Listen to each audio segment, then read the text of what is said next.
تمہارے باپ کا علاج میں کروا دوں گا، ساتھ 2 لاکھ بھی دوں گا، بدلے میں تمہیں میرے ایب نارمل بیٹے سے شادی کرنی ہوگی۔ باز کی بات پر ملیحہ نے باپ کے علاج کے لیے ہاں کہہ دی۔ اسی وقت باس اسے گھر لایا اور قاضی کوما میں پڑے نوجوان سے اس کا نکاح کروانے لگا۔ سر یہ کوما میں ہیں، قبول ہے، کیسے بولیں گے؟ ملیحہ پریشانی سے بولی تو باس نے اسے گھورا۔ وہ ڈر کے چپ ہو گئی۔ نکاح ہوتے ہی باس نے کہا آج سے میرے ارحم کا خیال تم رکھو گی۔ ملیحہ دل میں بولی یہ سارا دن سویا رہے گا، اس کا کیا خیال رکھنا؟ وہ اطمینان سے پرفیوم لگا رہی تھی، اچانک آواز آئی، میرا پرفیوم واپس رکھو۔ بھاری مردانہ آواز سن کر اس نے گھبرا کے دیکھا، سامنے قومے والے نوجوان کو اپنی طرف دیکھتا پا کر پرفیوم اس کے ہاتھ سے گری۔ جاہل لڑکی، میرا فیورٹ پرفیوم توڑ دیا۔ تم کومے میں تھے؟ ملیحہ کی زبان لڑکھڑا رہی تھی۔ کوما میں تھا، مرا نہیں تھا، اور اب اٹھ گیا ہوں تو سامنے ایک جاہل لڑکی کھڑی ہے جس نے میرا سب سے مہنگا پرفیوم ضائع کر دیا۔ ارحم نے غصے سے بیڈ کی چادر پیچھے دھکیلی اور پیر زمین پر رکھے۔ اس کے لہجے میں رعب تھا، کہیں سے بھی وہ بیمار یا اب نارمل نہیں لگ رہا تھا۔ ملیحہ پیچھے کو ہٹی۔ میں تو بس دیکھ رہی تھی یا چوری کر رہی تھی؟ ارحم نے سرد لہجے میں پوچھا۔ اسی وقت کمرے کا دروازہ کھلا اور ارحم کے والد یعنی ملیحہ کے باس بیرسٹر وقار داخل ہوئے۔ ارحم کو اپنے پیروں پر کھڑا دیکھ کر ان کے چہرے پر حیرت اور خوشی کا طوفان امڑ آیا۔ ارحم بیٹا تم ٹھیک ہو؟ وقار صاحب آگے بڑھے اور اسے گلے سے لگا لیا۔ جی پاپا میں بالکل ٹھیک ہوں، لیکن یہ لڑکی کون ہے اور میرے کمرے میں کیا کر رہی ہے؟ ارحم نے ملیحہ کی طرف اشارہ کیا۔ وقار صاحب نے ایک لمحے کے لیے ملیحہ کو دیکھا، پھر ارحم سے بولے بیٹا یہ ملیحہ ہے تمہاری بیوی۔ ارحم کا رنگ یکدم بدلا۔ کیا بیوی؟ پاپا آپ کا دماغ تو ٹھیک ہے؟ میں چند مہینے بیڈ پر کیا رہا، آپ نے میری شادی ایک ایسی لڑکی سے کر دی جس کا کوئی معیار ہی نہیں۔ ملیحہ کی آنکھوں میں آنسو آ گئے۔ وہ یہاں اپنے باپ کی زندگی کی بھیک مانگنے آئی تھی، کوئی تماشا بننے نہیں پہنچی تھی۔ ارحم تم ابھی آرام کرو، میں تمہیں سب سمجھاتا ہوں۔ وقار صاحب نے ارحم کو شانے سے پکڑ کر بٹھایا اور ملیحہ کو اشارے سے باہر جانے کو کہا۔ ملیحہ کچن میں کھڑی چائے بنا رہی تھی جب اس کے فون پر گھنٹی بجی۔ اس کی کزن اور بہترین دوست زویا کا فون تھا۔ ہاں ملیحہ کہاں ہو تم؟ خالو کی طبیعت کیسی ہے؟ ہسپتال میں رقم جمع کروا دی؟ زویا نے ایک ہی سانس میں کئی سوال پوچھ ڈالے۔ ملیحہ نے ایک گہرا سانس لیا اور کچن کا دروازہ بند کیا۔ ہاں زویا ابو کا علاج شروع ہو گیا ہے، ڈاکٹر کہہ رہے ہیں وہ خطرے سے باہر ہیں۔ شکر ہے خدا کا، لیکن تم اتنی اداس کیوں ہو؟ پیسے کہاں سے آئے؟ ملیحہ کی ہچکی بن گئی۔ میں نے سودا کیا ہے زویا، اپنے باس کے بیٹے سے شادی کر لی ہے۔ وہ ارحم جسے سب ایب نارمل کہہ رہے تھے وہ تو بالکل ٹھیک ہے اور اب مجھے جاہل اور چور سمجھ رہا ہے۔ کیا؟ زویا حیران رہ گئی۔ ملیحہ تم نے اتنی بڑی قربانی دے دی، اور وہ ارحم، کیا وہ سچ میں ٹھیک ہے؟ ہاں وہ اٹھ گیا ہے، میری زندگی جہنم بننے والی ہے۔ ملیحہ نے آنسو پونچھتے ہوئے کہا۔ حوصلہ رکھو یار، تم نے یہ سب خالو کے لیے کیا ہے، اللہ دیکھ رہا ہے، تم بس مضبوط رہو۔ زویا نے اسے تسلی دی۔ اگلے دن وقار صاحب کے گھر پر ارحم کے قریبی دوست اور کزنس جمع تھے۔ سب ارحم کے اچانک ٹھیک ہونے پر مبارکباد دینے آئے تھے۔ ارحم لاؤنج میں صوفے پر بیٹھا اپنے دوست دانیال اور کزن عدیل سے بات کر رہا تھا۔ یار ارحم سچ بتاؤ، تم واقعی کوما میں تھے یا بس پاپا سے بچنے کا ڈرامہ تھا؟ دانیال نے ہنستے ہوئے پوچھا۔ دانیال مذاق مت کرو، گاڑی کا ایکسیڈنٹ سچ تھا، ارحم نے سنجیدگی سے کہا، لیکن مجھے غصہ اس بات پر ہے کہ پاپا نے میری حالت کا فائدہ اٹھا کر اس مڈل کلاس لڑکی کو میرے پلے باندھ دیا۔ عدیل نے چائے کا کپ اٹھاتے ہوئے کہا، مگر یار وہ لڑکی بری نہیں ہے، میں نے ابھی اسے کچن کی طرف جاتے دیکھا ہے، سیدھی سادی سی ہے۔ سیدھی سادی نہیں، لالچی ہے وہ۔ پاپا نے اس کے باپ کے علاج کے پیسے دیے، تبھی تو وہ ایک کوما والے مریض سے شادی کے لیے تیار ہو گئی۔ ایسی لڑکیاں صرف پیسے کی بھوک میں آتی ہیں، ارحم نے نفرت سے کہا۔ ملیحہ جو ٹرے میں سنیکس لے کر لاؤنج کی طرف آ رہی تھی، ارحم کے الفاظ سن کر وہیں رک گئی۔ اس کا دل چاہا کہ ٹرے واپس پھینک دے اور بھاگ جائے، لیکن اس نے خود پر قابو پایا۔ وہ خاموشی سے اندر آئی اور ٹرے ٹیبل پر رکھ دی۔ چائے لیجیے، ملیحہ نے دھیمی آواز میں کہا۔ دانیال نے مسکرا کر شکریہ ادا کیا، لیکن ارحم نے منہ دوسری طرف کر لیا۔ مجھے چائے نہیں چاہیے، بلکہ بلیک کافی بنا کر لاؤ، اور ہاں آئندہ میرے دوستوں کے سامنے آنے کی ضرورت نہیں ہے۔ ملیحہ نے ارحم کو دیکھا، اس کی آنکھوں میں شکوہ تھا لیکن زبان پر خاموشی۔ وہ بنا کچھ کہے واپس مڑ گئی۔ کمرے میں واپس آ کر ملیحہ نے الماری کھولی تو اسے پرانی باتیں یاد آنے لگیں۔ 3 سال پہلے جب وہ یونیورسٹی میں تھی، اس کا کزن حیدر اسے پسند کرتا تھا۔ حیدر اکثر اس کے پیچھے آتا اور کہتا، ملیحہ میں جاب شروع کرتے ہی تمہارے گھر رشتہ بھیجوں گا، تم بس میرا ساتھ دینا۔ اور ملیحہ مسکرا کر کہتی، حیدر پہلے اپنے پیروں پر کھڑے ہو جاؤ پھر بات کرنا۔ لیکن جب ملیحہ کے باپ کی طبیعت خراب ہوئی اور لاکھوں روپے کی ضرورت پڑی تو حیدر نے صاف ہاتھ کھڑے کر لیے تھے۔ ملیحہ میرے پاس اتنے پیسے نہیں ہیں، میں اپنی فیملی کو تنگی میں نہیں ڈال سکتا، تم کہیں اور سے انتظام کرو۔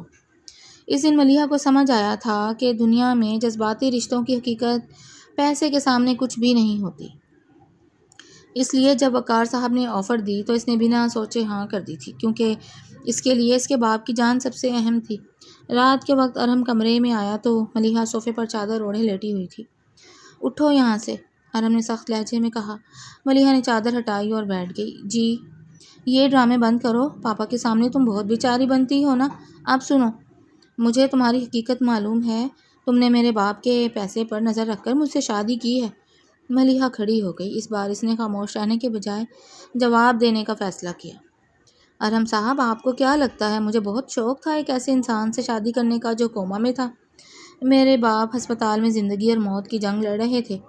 مجھے اپنے باپ کی جان بچانی تھی اور آپ کے والد کو اپنے بیٹے کے لیے خادمہ چاہیے تھی۔ یہ ایک سودا تھا، کوئی محبت کی شادی نہیں تھی۔ ارحم اس کے دو ٹوک جواب پر دنگ رہ گیا۔ تو تم مانتی ہو کہ یہ سودا تھا؟ ہاں، یہ سودا تھا، اور اس سودے کی قیمت میں نے اپنی زندگی دے کر چکائی ہے۔ آپ کے 2 لاکھ روپے اور علاج کا خرچ میرے باپ کی زندگی سے بڑھ کر نہیں تھے۔ اگر آپ کو لگتا ہے کہ میں یہاں آپ کی دولت کے لیے آئی ہوں تو وقار صاحب سے کہیں کہ مجھے طلاق دلوا دیں، میں ابھی چلی جاؤں گی۔ لیکن جب تک میں یہاں ہوں مجھے جاہل یا چور کہنے کی ضرورت نہیں ہے، ملیحہ نے نم آنکھوں کے سامنے مگر مضبوط لہجے میں کہا۔ ارحم نے اسے غور سے دیکھا۔ اس کے چہرے پر موجود سچائی اور آنکھوں کے آنسو جھوٹے نہیں لگ رہے تھے۔ وہ کچھ کہنا چاہتا تھا لیکن الفاظ اس کا ساتھ چھوڑ گئے۔ وہ خاموشی سے دوسری طرف مڑ گیا، جبکہ ملیحہ دوبارہ صوفے پر لیٹ کر دیوار کی طرف منہ کر کے رونے لگی۔ صبح کی پہلی کرن کے ساتھ ہی ملیحہ کی آنکھ کھل گئی۔ کمرے میں اے سی کی ٹھنڈک تھی لیکن ارحم بیڈ پر موجود نہیں تھا۔ ملیحہ نے جلدی سے اپنے بال درست کیے، چادر سمیٹی اور واش روم چلی گئی۔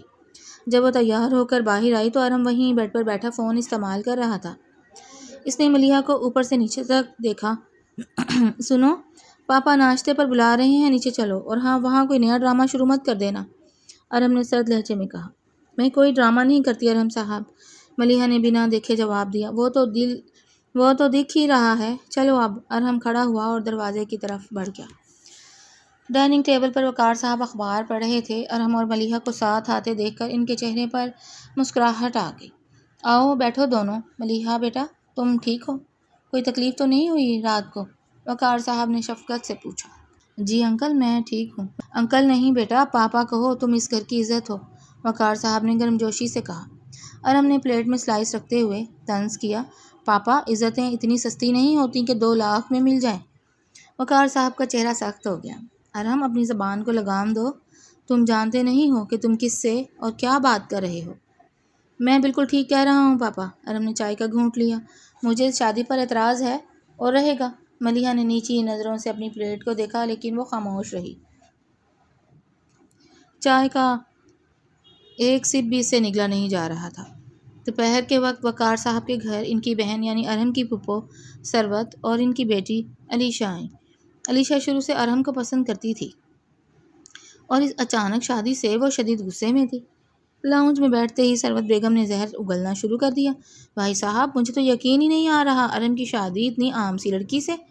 آخر ایسی کیا مجبوری تھی؟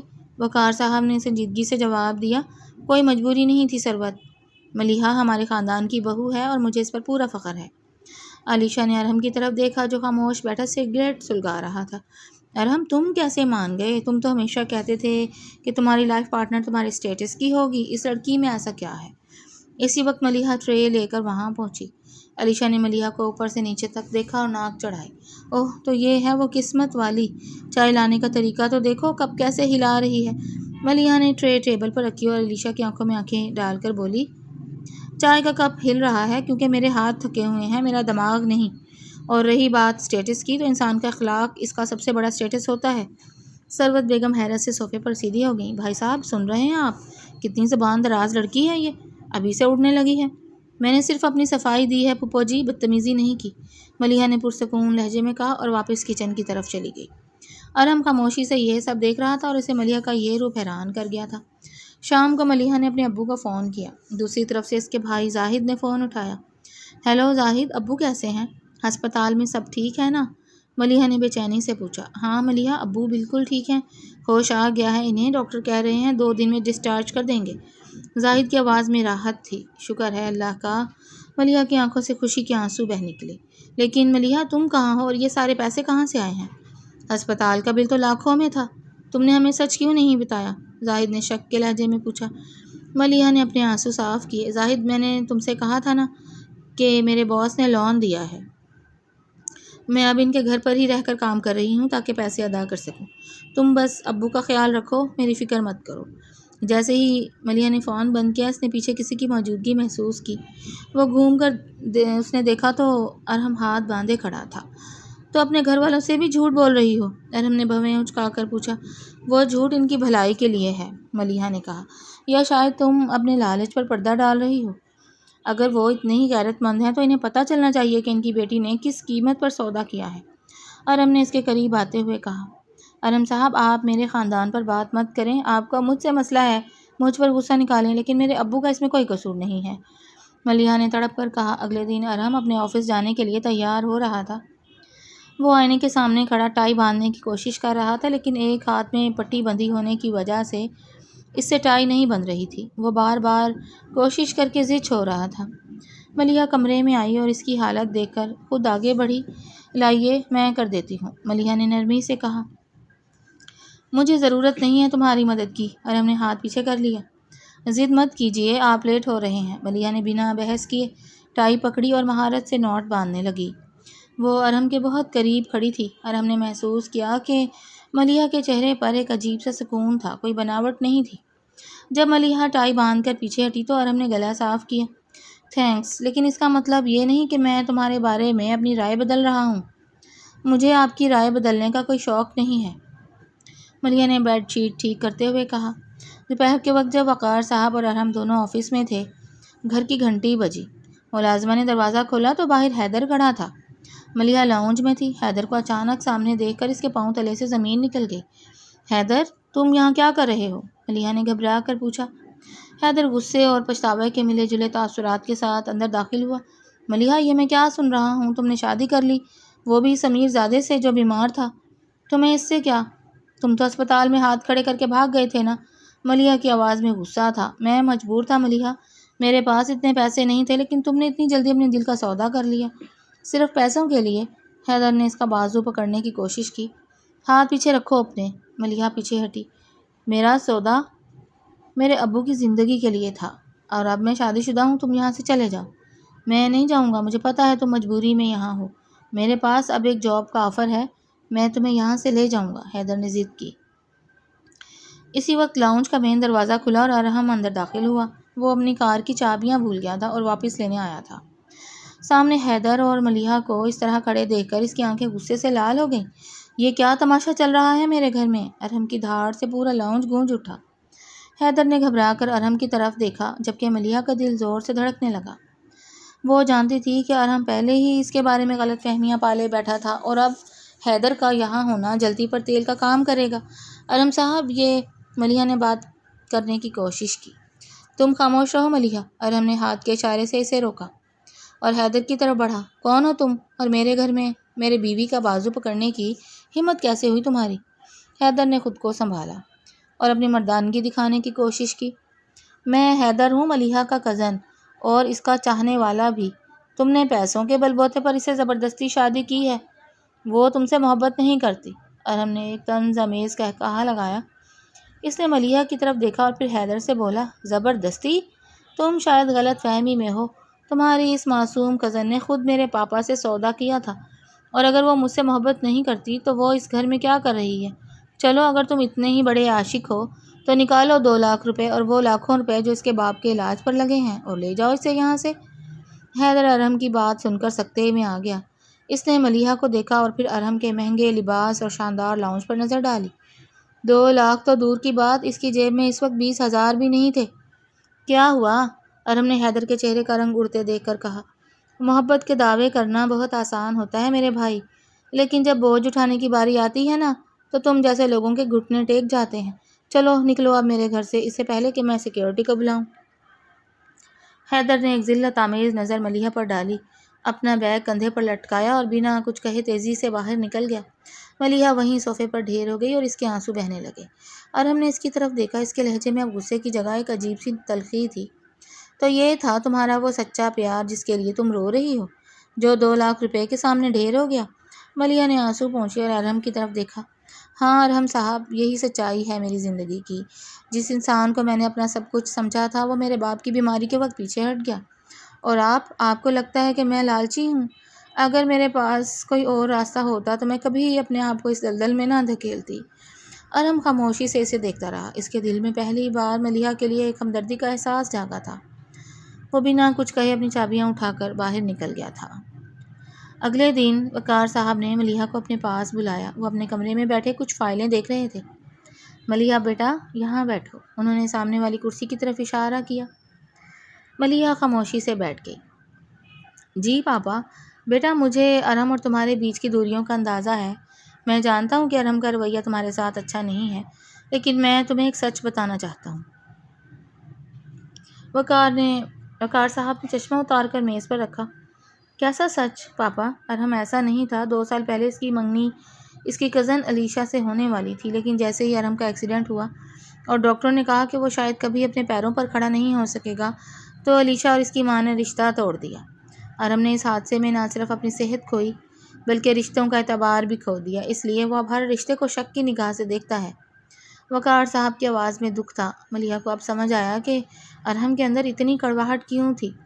وہ بھی رشتوں کے ہاتھوں ڈسی ہوئی تھی اور ارحم بھی۔ دونوں کا درد ایک ہی تھا، بس اظہار کا طریقہ الگ تھا۔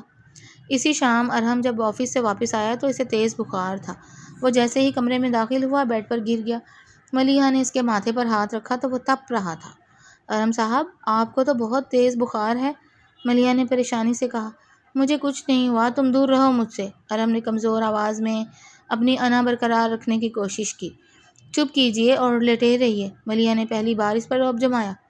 اس نے جلدی سے کچن جا کر پانی اور پٹیوں کا انتظام کیا۔ وہ پوری رات ارحم کے سر پر ٹھنڈی پٹیاں رکھتی رہی۔ ارحم نیم بے ہوشی کی حالت میں اسے دیکھتا رہا۔ اسے یاد آ رہا تھا کہ جب وہ ہسپتال میں تھا تو علیشہ ایک بار بھی اس کی عیادت کے لیے نہیں آئی تھی، اور یہاں ملیحہ تھی جسے اس نے مسلسل دکھ دیے تھے، لیکن وہ اس کی دیکھ بھال میں کوئی کسر نہیں چھوڑ رہی تھی۔ صبح تک ارحم کا بخار اتر چکا تھا۔ جب اس نے آنکھیں کھولیں تو دیکھا ملیحہ صوفے پر بیٹھی بیٹھی ہی سو گئی تھی۔ اس کے چہرے پر تھکن صاف عیاں تھی۔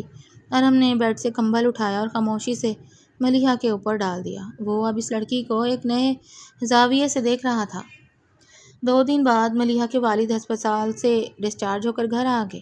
ملیحہ ان سے ملنے اپنے مائکے گئی تھی۔ ارحم بھی وقار صاحب کے اصرار پر اس کے ساتھ آیا تھا۔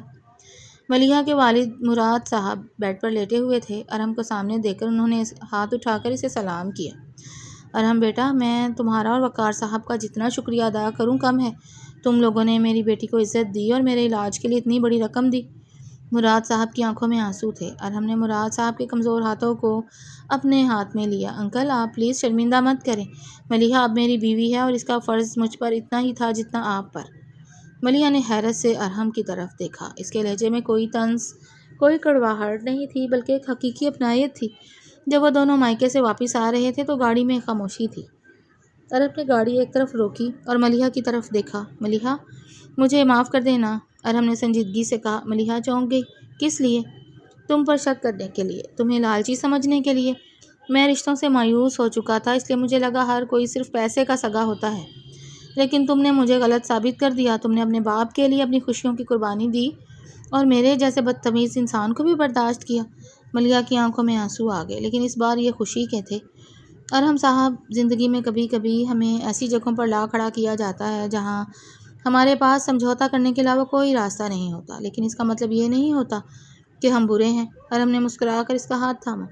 ہمیں اس رشتے کو ایک نیا موقع دینا چاہیے، بغیر کسی سودے کے، ایک حقیقی میاں بیوی کی طرح۔ ملیحہ نے مسکرا کر اثبات میں سر ہلا دیا۔ دونوں کے دلوں سے دوریاں مٹ چکی تھیں اور وہ اب ایک نئے اور خوبصورت سفر پر نکلنے کے لیے تیار تھے۔ رشتوں کی حقیقت پیسے سے نہیں بلکہ مشکل وقت میں ایک دوسرے کا ساتھ دینے سے ثابت ہوتی تھی، اور یہ سبق وہ دونوں سیکھ چکے تھے۔